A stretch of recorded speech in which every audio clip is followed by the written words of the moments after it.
never thought the sound of a refrigerator door opening could change my life. But that morning, it did. My name is Eleanor Brooks. I'm 68 years old, and until recently, I believed the greatest blessing of my life was my daughter. I had raised her alone after her father passed away, worked double shifts, skipped meals, ignored my own dreams, everything, so she could have a better life. And for years, I told myself it was worth it. That belief shattered the day my pension disappeared. It started quietly, the way betrayal usually does. I woke up that morning with an odd feeling in my chest. Not pain, just heaviness. The kind you get when something is wrong but you can't yet name it. I padded into the kitchen of my small apartment, slippers scuffing the worn linoleum floor. The place was modest, secondhand furniture, faded curtains, a table with one leg shorter than the others, but it was clean. It was mine. I opened my fridge to make tea. Half a loaf of bread, an expired carton of milk, one egg. That was it. I closed the fridge slowly, resting my forehead against the cool metal. My pension had come in 3 days earlier. It wasn't much, but it was enough for groceries, medicine, and a little comfort. Enough to survive. Or, at least, it should have been. I reached for my purse and checked my bank app. My hands trembled as the screen loaded. Balance? $12.43. I stared at the number, blinking hard. Then I refreshed the page. Same amount. My heart began to pound. There it was, a transfer, a large one, almost my entire monthly pension sent directly to my daughter, Melissa. No message, no warning, no permission. I sat down slowly, afraid my legs would give out. Melissa had always been strong-willed. Ever since she was a teenager, she believed the world owed her something. I used to excuse it. She's young, she'll grow out of it. She's just ambitious. But ambition doesn't empty your mother's fridge. I called her immediately, straight to voicemail. I tried again. Nothing. An hour later, my phone buzzed. Melissa. Mom, don't freak out. I borrowed the money. Borrowed. My mouth went dry as I typed back. Me. Melissa, that's my pension. That's how I eat. 3 dots appeared, then disappeared, then appeared again. Melissa. I needed it. Jason surprised me with a trip and I didn't want to look cheap. I'll pay you back next month. Next month. I laughed, a short, broken sound that scared even me. Pay me with what? I whispered to the empty room. My bones? I called her again. This time she answered. Mom, she sighed like I was an inconvenience. Why are you making this a big deal? A big deal? My voice cracked. Melissa, I have no food. I have medication I need to buy. You're being dramatic, she said. You always do this. You act like a victim. That word, victim, hit me like a slap. I raised you, I said quietly. I gave you everything. And I didn't ask for that, she snapped. You chose to have me. Look, Jason and I are already on the road. We'll talk when I get back. The line went dead. I sat there for a long time, listening to the hum of the refrigerator, feeling something inside me shift. It wasn't anger, not yet.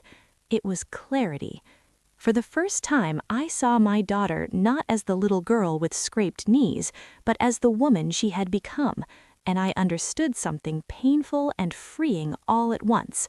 She didn't see me as her mother. She saw me as a resource.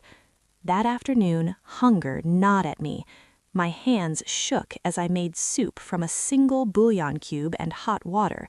I ate slowly, forcing myself to think. I could beg, I could cry, I could wait. But I had done enough waiting in my life. That evening, there was a knock at my door. It was Melissa's spare key turning in the lock. She walked in, sunglasses still on her head, rolling suitcase behind her like she owned the place. She smelled of expensive perfume and entitlement. "Relax," she said casually. "I came back early. Jason had work." I said nothing. She walked straight into the kitchen. And then she opened the fridge. The scream that came out of her mouth wasn't fear, it was rage. "What the hell is this?" she yelled, staring into the empty refrigerator. "Mom, are you serious?" She slammed the door shut and turned on me, eyes blazing. "Why is there no food? This is disgusting." I looked at her, really looked at her, and felt something inside me harden like steel. "That," I said calmly, "is what you bought with my pension." She laughed bitterly. "Oh, come on, you're doing this on purpose to make me feel bad." I stood up slowly, my knees aching, my back stiff. "No, Melissa," I said, "I'm done." Her smile faded. "Done with what?" she asked. "Done with being invisible, with being used, with starving so you can pretend to be someone you're not." She scoffed. "You're overreacting." "No," I said, "I'm finally reacting." She rolled her eyes and grabbed her phone. "Whatever, I'm ordering takeout." I didn't stop her, because she had no idea what was coming next. And that seemed to scare her more than anything else. Melissa stood in my kitchen, tapping furiously on her phone, scrolling through delivery apps like this was a hotel suite instead of her mother's home. The irony almost made me laugh. Almost. "You want something?" she asked without looking up. "I'm ordering Thai." "No," I said simply. "I'm not hungry." That was a lie. I was starving. But some hungers go deeper than food. She glanced at me then, narrowing her eyes. "You sure? Because you look, I don't know, dramatic." I took a slow breath. In the past, that comment would have hooked me. I would have defended myself, explained myself, apologized for existing. But something had changed when I saw that empty fridge. "I need to talk to you," I said. She sighed loudly and tossed her phone on the counter. "Fine, make it quick." I gestured to the kitchen chair. She dropped into it, arms crossed, foot tapping impatiently. "That money you took," I began, keeping my voice steady, "was meant to last me the month. Food, medicine, utilities." "I told you I'd pay it back," she said. "Why are you acting like I stole it?" "Because you did," I replied. Her head snapped up. "Excuse me?" "You didn't ask," I said calmly. "You didn't warn me. You didn't care what would happen to me. That's stealing." Her face flushed. "I am your daughter." "Yes," I said softly, "and I am your mother, not your bank." She stood abruptly, chair scraping loudly against the floor. "Wow, so now you're calling me a criminal?" "I'm calling you accountable," I said. She laughed, sharp and bitter. "Unbelievable, after everything I've done for you." I almost asked what exactly that was, but I stopped myself. I already knew the answer. "Melissa, do you know what I ate today?" She hesitated. "I don't know, whatever you wanted." "Hot water and a bouillon cube," I replied. Silence filled the room. For just a second, something flickered across her face. Guilt, maybe, or annoyance at being inconvenienced by facts. "Well," she said finally, shrugging, "you could have asked a neighbor." That was the moment. The exact moment I decided I would never beg my own child again. "I'm tired," I said quietly. "Go enjoy your food." She blinked.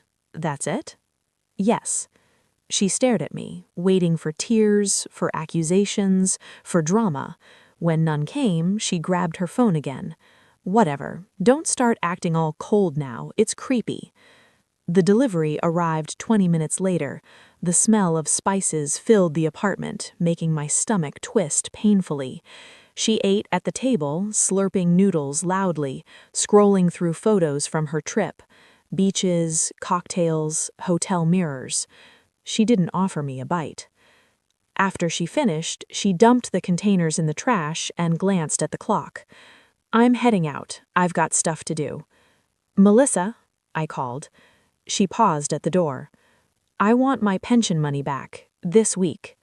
She scoffed. "That's impossible." "Then I'll take other steps," I said. She laughed. "Like what? You gonna ground me?" "No," I replied.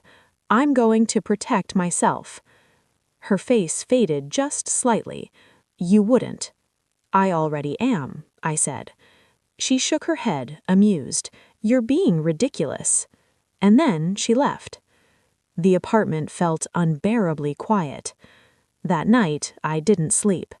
I lay in bed staring at the ceiling, listening to the distant sounds of traffic, replaying every moment of Melissa's childhood. Her first steps, her first day of school, the nights I stayed up sewing costumes, the weekends I worked overtime so she could have piano lessons she later quit. I realized something painful. I had taught her that I would always sacrifice myself, and now I had to teach her something else. The next morning, I put on my coat and walked to the bank. The young man at the counter smiled politely. "How can I help you today?" "I need to change my account access, immediately." As he pulled up my information, I felt my hands tremble, not from fear, but from resolve. "No more shared access, no transfers without my approval, and I want alerts on everything." "Of course," he said, typing quickly. Then I went to the social services office, then to my doctor, then to a small legal aid clinic I'd never thought I'd need. By the time I returned home, exhausted but clear-headed, my phone buzzed. "Melissa, why can't I access your account?"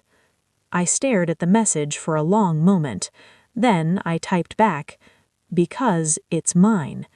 3 dots appeared, then a flood of messages. Accusations, guilt trips, angry emojis. I didn't reply. For the first time in years, I made myself a real meal, with help from a kind neighbor who noticed my pale face and insisted. As I ate, something unexpected happened. I felt strong, but I had no idea how furious my daughter was about to become, and what she would do next would shock even me. I hadn't even finished my morning prayer when my phone began to vibrate on the nightstand. I let it ring. Then it rang again and again. By the time I finally checked it, there were 7 missed calls from Melissa and 1 voicemail. I pressed play. "Mom," she snapped, her voice sharp with fury. "You need to fix whatever you did to the account. I have bills to pay. Jason is furious. This is not okay." I exhaled slowly and set the phone down. So, Jason is furious. That told me more than she realized. I made myself tea, real tea this time, and sat by the window watching the sun rise over the rooftops. For the first time in days, I didn't feel afraid. I felt prepared. At 8:03 a.m., there was a loud knock on my door. Not a polite knock, a demand. I didn't rush. I finished my tea, washed my cup, and only then walked to the door. When I opened it, Melissa nearly stumbled forward. "What is wrong with you?" she shouted, barging inside without waiting for permission. "Do you have any idea what you've done?" I closed the door calmly behind her. "I protected myself," I said. "You humiliated me," she yelled. "Jason had to cover my credit card because you locked me out." I raised an eyebrow. "So you were planning to use more of my money?" "That's not the point." "That is exactly the point," I replied. She paced the living room like a caged animal, running her hands through her hair. "You're acting crazy. You're punishing me over 1 mistake?" "1 mistake?" I asked. "Is that what you call emptying my pension?" "Yes," she snapped, "because I'm family. Families help each other." I nodded slowly. "Then why didn't you help me eat?" Her mouth opened and then closed again. "I would have," she said weakly. "When?" After dessert? She scoffed. You're twisting things. No, I said. I'm finally seeing them clearly. She stopped pacing and looked at me, really looked at me, like she was seeing a stranger. You've changed, she said. Yes, I agreed. I have. Her voice dropped, turning icy. Jason says if you don't fix this, we're done. I felt a strange calm wash over me. Done with what? I asked. With us, with your only daughter. There it was, the threat I'd known would come. I didn't respond right away. I walked to the fridge and opened it. Inside were fresh groceries. Nothing fancy, but enough. Bread, milk, soup, fruit. I closed the door gently. You know, I said, turning back to her, when you screamed at what you saw in that fridge, I realized something. She crossed her arms. What? I wasn't scared I was hungry. I was angry that I embarrassed you. Her face flushed. That's not fair. It's accurate, I replied. She laughed bitterly. Wow, so now you're judging me? No, I said. I'm setting boundaries. She shook her head. You're choosing money over your own child. I met her gaze steadily. No, I'm choosing survival. She stared at me for a long moment, then her lips curled into a cold smile. Fine, she said, if that's how you want it. She pulled out her phone and began typing furiously. What are you doing? I asked. Letting people know what kind of mother you are, how you abandoned your daughter when she needed help. My chest tightened, but I didn't stop her. Post whatever you want, I said. The truth doesn't change. She looked up, surprised. You don't care? I care, just not enough to destroy myself anymore. She stared at me like she didn't recognize me. You think you've won, she said quietly, but you're alone. I took a step closer. I was alone when I ate hot water for dinner. I was alone when you chose a vacation over my medicine. I survived that. I'll survive this. Her hands trembled slightly. For the first time, I saw fear in her eyes. You're serious, she whispered. Yes, I said. I am. She grabbed her purse and headed for the door.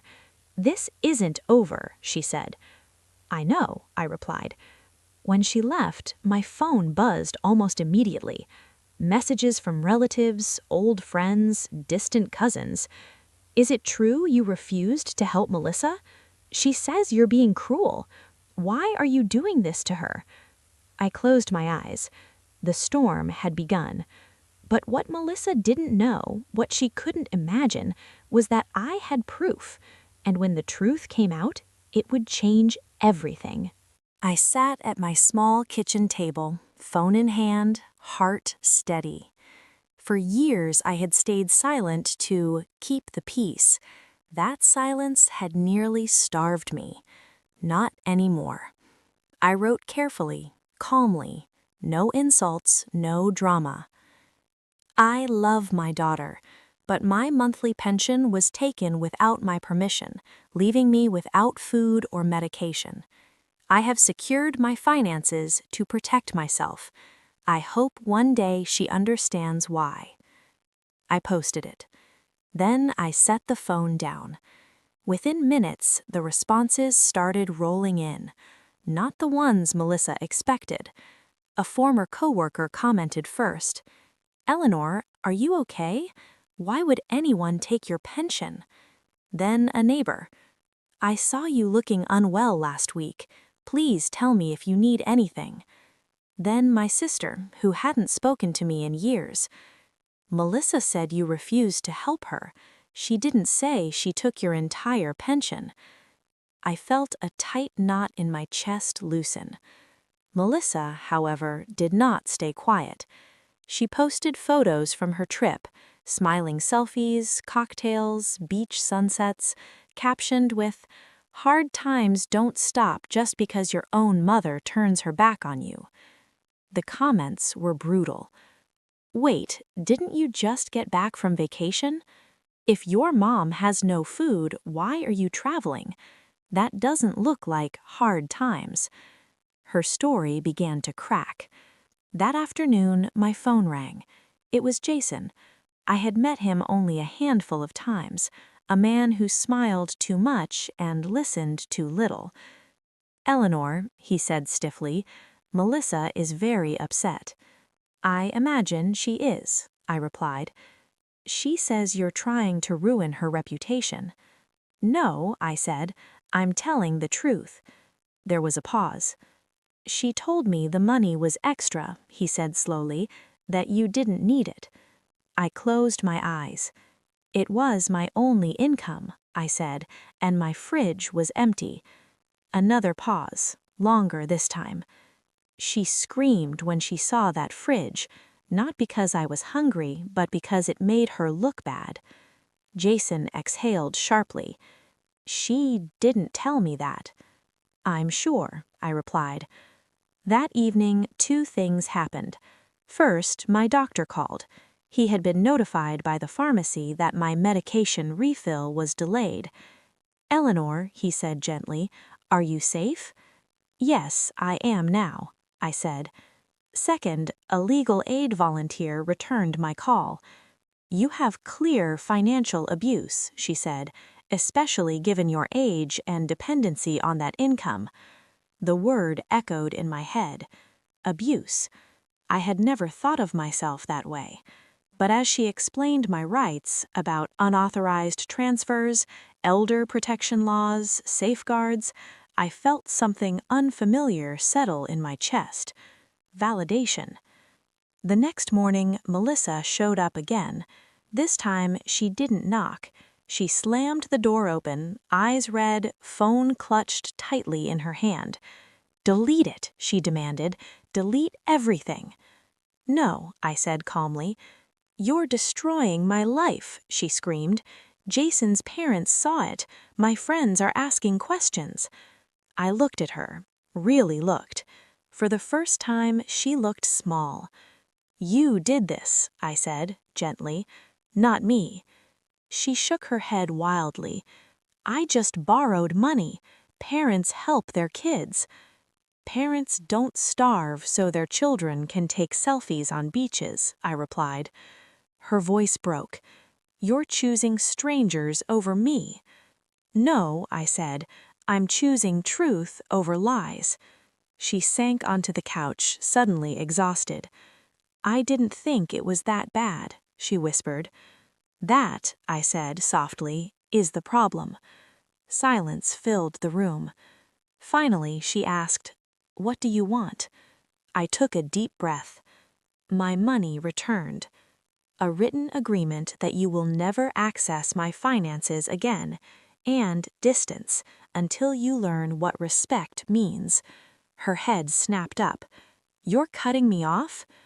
"I'm setting boundaries," I replied. She stared at me for a long time. Then, quietly, "Jason thinks we should pay you back." I nodded. "Good." She stood slowly, eyes hollow. "You've changed," she said again. "Yes," I replied, "because I had to." She left without another word. That evening, my phone chimed. A bank notification. Deposit received. My pension returned, every cent. I sat back in my chair and let out a breath I felt like I'd been holding for years. But this wasn't the end. It was the beginning of something entirely else. Because when you stop being silent, you don't just reclaim your money. Not because I eat more, but because it reminds me I matter. A week after the money was returned, I woke up to sunlight spilling across my kitchen floor. I stood in front of the refrigerator, opened the door, and took a moment to breathe it in. Fresh vegetables, milk, leftovers neatly labeled, a small cake my neighbor had insisted on buying just because. It wasn't abundance, it was dignity. Melissa didn't call for days after repaying the money. When she finally did, her voice sounded different, careful, almost unsure. "Mom," she said, "Jason and I are taking some space." I think that's wise, I replied. She hesitated. I didn't realize how bad it looked. I closed my eyes. That's the thing, Melissa, I said gently. It didn't just look bad, it was bad. Silence. I grew up thinking love meant sacrifice, so I taught you that my needs didn't matter. That's on me too. Her voice softened. I didn't think of it that way. I know, but now you must. We didn't fix everything in that call, and that was okay, because healing doesn't come from rushing forgiveness. It comes from honesty. In the weeks that followed, something unexpected happened. People showed up. Neighbors checked in. Old friends reconnected. A local seniors group invited me to coffee. I started attending weekly lunches, laughing more than I had in years. One afternoon, a woman there said something I'll never forget. You're allowed to take up space, you know? I went home and cried, not from sadness, but relief. Melissa sent a message one evening. I'm sorry I screamed about the fridge. I wasn't thinking about you. I stared at the words for a long time. Then I replied, thank you for saying that. Not, I forgive you, not, it's okay, just the truth.